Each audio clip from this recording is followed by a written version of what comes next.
Então, a primeira questão da prova dizia o seguinte: duas partículas eletricamente carregadas com mais 8 vezes 10 a menos 6 coulomb cada uma são colocadas no vácuo a uma distância de 30 centímetros, e aí é dado a constante K0, e é solicitada a força entre as cargas. Essa questão quase todos acertaram, tá? Aliás, eu acho que se alguém errou o cálculo só da potência de 10, que aliás é uma coisa que quem errou a potência de 10, procure ficar bem atento, porque é uma coisa importante para todas as disciplinas aí, né, no curso de projetos.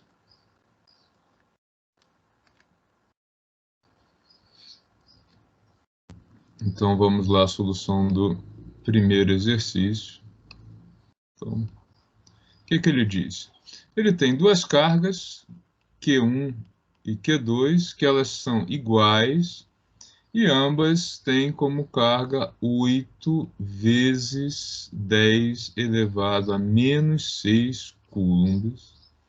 Essas cargas estão colocadas a uma distância de 30 centímetros uma da outra, e a constante eletrostática, o K0, é dado como 9 vezes 10 a nona Newton por metro quadrado por Newton vezes metro quadrado, desculpa, por Coulomb ao quadrado. A primeira coisa que a gente identifica desses dados é que se a constante está em Newton, metro quadrado, Coulomb quadrado, aqui eu tenho as cargas em Coulomb e eu tenho a distância em centímetros, eu preciso transformar essa distância de centímetros para metro. Tá? E aí, eu preciso lembrar que 1 metro é igual a 100 centímetros, ou 1 centímetro é igual a 10 a menos 2 metros. Tá? Fazendo o cálculo, ou eu deixo 0,3, ou eu deixo 3 vezes 10 a menos 1 metros aqui, que vai ficar um pouquinho mais fácil na hora de fazer os cálculos. Tá? Lembrando que, como eu fiz isso aqui, né, vou refazer, porque algumas pessoas mostraram aí que tem muita dúvida na questão das potências de 10. Ó. O que eu fiz aqui foi o seguinte: 30 é o mesmo que 3 vezes 10. E aí tenho 10 a menos 2 aqui. Potências de bases iguais, o que eu faço? Eu mantenho a base e somo os expoentes, 1 menos 2. Então, isso é igual a 3 vezes 10 elevado a menos 1 metro. Tá? Com esses dados, eu posso calcular a força. Né? A força eletrostática, o módulo dela é igual à constante eletrostática, produto das cargas, dividido pelo quadrado da distância entre as cargas. Então, agora, K0 é 9 vezes 10 elevado à nona. A primeira carga, 8 vezes 10 elevado a menos 6. A segunda carga também é 8 vezes 10 a menos 6. E a distância entre elas, 3 vezes 10 elevado a menos 1, tudo ao quadrado. Tá? Eu vou fazer bem passo a passo, por conta das pessoas que demonstraram que têm dificuldade ainda com o cálculo envolvendo aí as potências de 10. Tá? Alguma dúvida até aqui, gente? Legal. Então, olha, eu vou só elevar ao quadrado embaixo. Vou deixar tudo igual aqui. 9 vezes 10 a nona. 8 vezes 10 a menos 6. 8 vezes 10 a menos 6. E aqui, se é para elevar ao quadrado, eleva ao quadrado os dois. Então, fica 9 vezes 10 elevado a menos 2. Tá? Eu vou separar, já que é um produto e a ordem não importa, né? Os números sem potência de 10 e deixar do outro lado aqueles com potência de 10. Então, aqui vai ficar 9 vezes 8 vezes 8, né? 1, 2, 3, dividido por 9, vezes, agora todo mundo tem potência de 10. 10 a nona, 10 a menos 6, 10 a menos 6 e 10 elevado a menos 2. Tá? Esse daqui tá fácil. 9 dividido por 9 e 8 vezes 8 dá 64. Tá? Agora vamos trabalhar isso aqui, passo a passo. Primeira coisa que eu vou fazer, eu vou pegar esse termo que está no denominador e vou passá-lo para o numerador. Quando eu faço isso mudando o sinal do expoente, tá? Então, isso aqui vai ser igual a 64 vezes 10 elevado a nona, vezes 10 elevado a menos 6, vezes 10 elevado a menos 6, vezes 10 elevado ao quadrado. Agora eu tenho 4 potências, todas na mesma base. O que eu posso fazer? Eu posso manter a base e somar os expoentes. Tá? Então, aqui, a força F vai ficar igual a 64 vezes. Então, 10 elevado a 9, menos 6 e mais 2. Tá? Fazendo as contas, né? 9 mais 2, 11, menos 6 com menos 6, menos 12. Então, isso aqui dá 64 vezes 10 elevado a menos 1, ou ainda 6,4 newtons. Tá? Quase todos acertaram a questão, mas eu fiz passo a passo porque muita gente errou em outras questões esse cálculo envolvendo aí as potências de 10, tá? Alguma dúvida, gente? Exercício número 2. Esse muita gente errou. Aliás, surpreendentemente, foi a questão que mais teve erro. Olhem só. São dadas duas partículas, Q1 e Q2, separadas no vácuo por essa distância, 3 vezes 10 a menos 9, é dado a constante eletrostática, e é solicitado o campo elétrico de Q1 na posição Q2 e de Q2 na posição Q1. Muita gente calculou a força entre as duas. Eu não pedi a força, eu pedi o campo. Poderia calcular a força e depois o campo, ou poderia calcular o campo. Aqui me parece a solução mais fácil. Então, deixa eu só trazer os dados para cá, para a gente começar a resolver esse número 2. Então, Q1, carga 1, 4 vezes 10 elevado a menos 16 coulombs. Q2, 6 vezes 10 elevado também a menos 16 coulombs. Tá? Distância entre as cargas já estava em metros, então 3 vezes 10 a menos 9 metros, não precisava fazer nenhuma conversão. E a constante eletrostática igual a 9 vezes 10 a nona Newton metro quadrado sobre Coulomb ao quadrado. O campo elétrico gerado pela carga 1 vai ser igual a constante eletrostática, carga 1, distância da carga até o ponto onde eu vou calcular o campo ao quadrado. O campo da carga 2, constante eletrostática, a carga que gera o campo, Q2,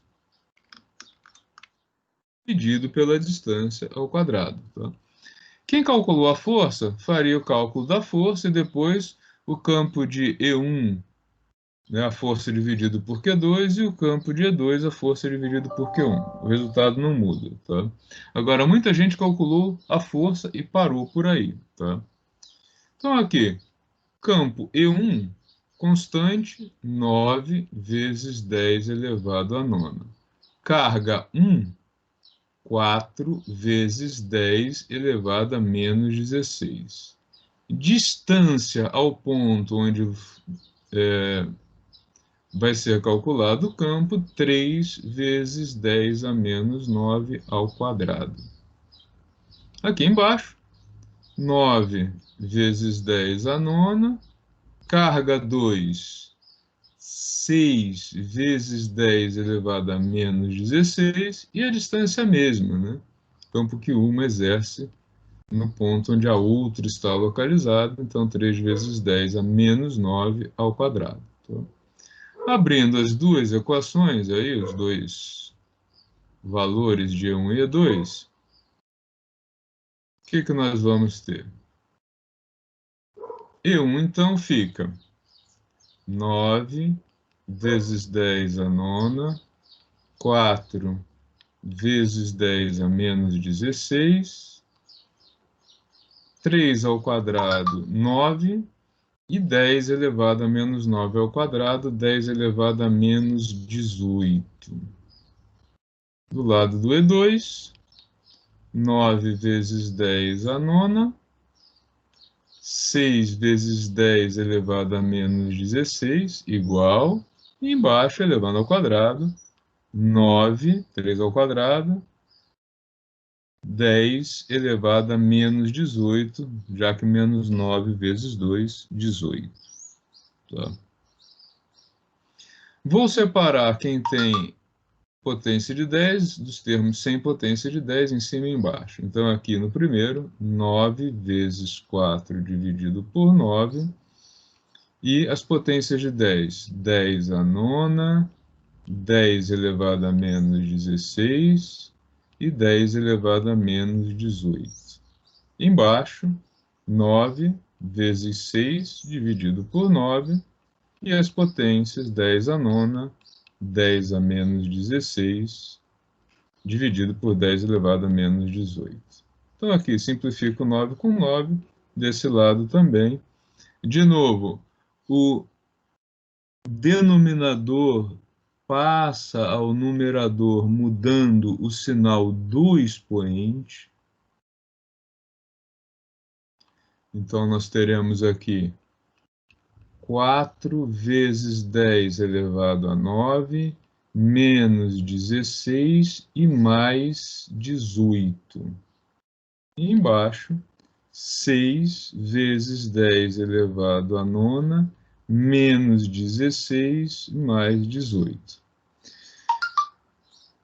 9, 16, 18 menos 16, dá mais 2, com 9, 11. E aqui embaixo o cálculo é igual, né? Então, 11. Então, o campo E1 é igual a 4 vezes 10 elevado a 11 newtons por coulomb, e o campo devido à carga E2, 6 vezes 10 elevado a 11 newtons por coulomb. Tá? O resultado é o mesmo, independente de vocês terem feito calculando a força e depois o campo, ou calculando direto o campo. Ok? Dúvidas? Professor, Sim. a dúvida minha aqui ela é mais matemática e só para alinhar aqui, que faz tempo que eu tô com essa dúvida, queria perguntar para você me ajudar. O denominador aí, da potência aí, 3 vezes 10 a menos 9 ao quadrado, né? Esse 3, é só para me recordar, esse 3 eu faço ele 3 vezes 3, que vai dar o 9, e a Isso. potência eu multiplico pelo que está sendo elevado fora do parênteses, seria 9 vezes 2, não seria 9 vezes 9 não, né? É 9 vezes 2 aí, né, a potência, né? Olha só. Existe um motivo para que isso seja feito assim, tá? Vamos ver aqui embaixo. Vou isolar ele, tá? Uhum.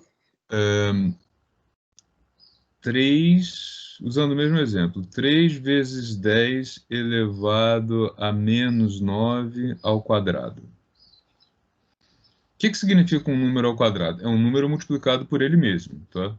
Então, isso aqui é 3 vezes 10 a menos 9 vezes 3 vezes 10 a menos 9, tá?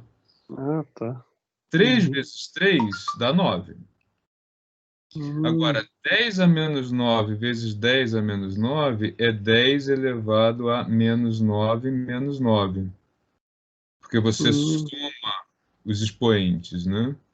Então, Ah, ó, entendi. isso é 9 vezes 10 elevado a menos 18, tá? Pense no seguinte, ó. 10 elevado ao quadrado vezes 10 elevado ao quadrado, isso aqui é o mesmo que 100 vezes 100, certo? 100 Uhum. vezes 100 é 10.000, que é o quê? É 10 elevado à quarta, Ah, entendi. tá? Entendi. Tranquilo Beleza. agora? Não, agora deu para entender. Fazia tempo eu estar com essa dúvida, agora o senhor deixou bem claro. Obrigado, hein? Podia ter perguntado antes, uai. Fica com medo de E- perguntar? Não Valeu. tem medo. A aula é para perguntar mesmo. E olha, não era só você não, viu? Pelos erros que eu vi que ocorreram na prova, muita gente tinha essa dúvida e ficou calado.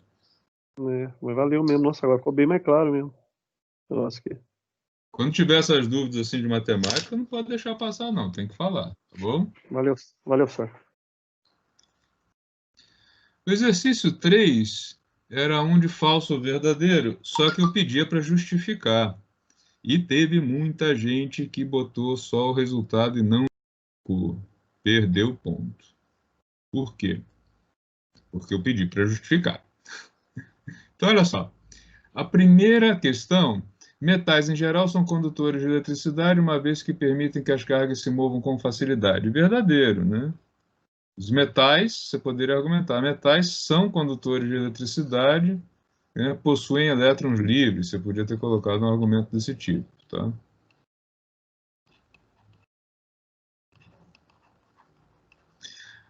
A número 2 diz que são exemplos de materiais isolantes: isopor, borracha, vidro e cobre. Aqui está o erro, né? Cobre é condutor. Aliás, é um dos condutores mais usados, né? Então, a questão é falsa devido aí, logo de cara, à presença do cobre aqui, tá? E a número 3, isolantes produzem efeito contrário de condutores, dificultando a passagem da corrente elétrica. Verdadeiro, né? Os isolantes não possuem elétrons livres. Seria um argumento, tá? Aqui, vocês poderiam ter vários argumentos para justificar isso. O que não podia era simplesmente colocar a resposta e deixar sem nenhuma justificação. Tudo bem até aí? Legal. A número 4 era uma questão que perguntava sobre o consumo energético de aparelhos com os aparelhos para 110 ou para 220 volts, tá? O consumo é igual, por quê? O consumo é igual desde que a potência seja igual. Então, consumo igual, muita gente acertou isso, tá?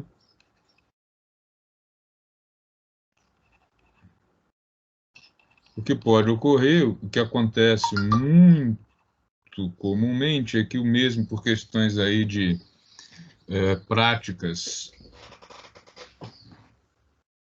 na questão do aparelho é que a potência de 110, a potência da versão 110 não seja igual à de 220.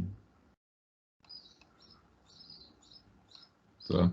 Se a potência for diferente, aí o que acontece é que para que o aparelho tenha 110 e 220 a mesma potência, eles têm que ter uma arquitetura um pouco diferente interna, né? A resistência deles é bem diferente, a gente pode ver a partir do que foi visto na aula de ontem, que a resistência tem que ser 4 vezes a outra, né? Então, muitas vezes, eles não têm a mesma potência. Agora, existe um folclore de que no 220 é mais econômico. A diferença de consumo, ela depende da potência do aparelho. Se a potência for igual, o consumo é igual. Você pode argumentar que a perda por efeito Joule, porque num caso a gente vai ter uma corrente maior ou menor, ou questão de segurança, etc, etc. Tá. Mas isso aí são as perdas, né? Você pode argumentar. Agora, o consumo do aparelho, ele não vai mudar. Número 5. Muita gente errou. Tá? Por quê? Cometeu o erro de não se ater à pergunta que foi feita. Olha só, a pergunta era: descreva com suas palavras como funciona um eletroscópio de folhas. Tá? Eu não pedia um experimento com ele. Eu perguntei como é o aparelho, como que ele funciona. Tá?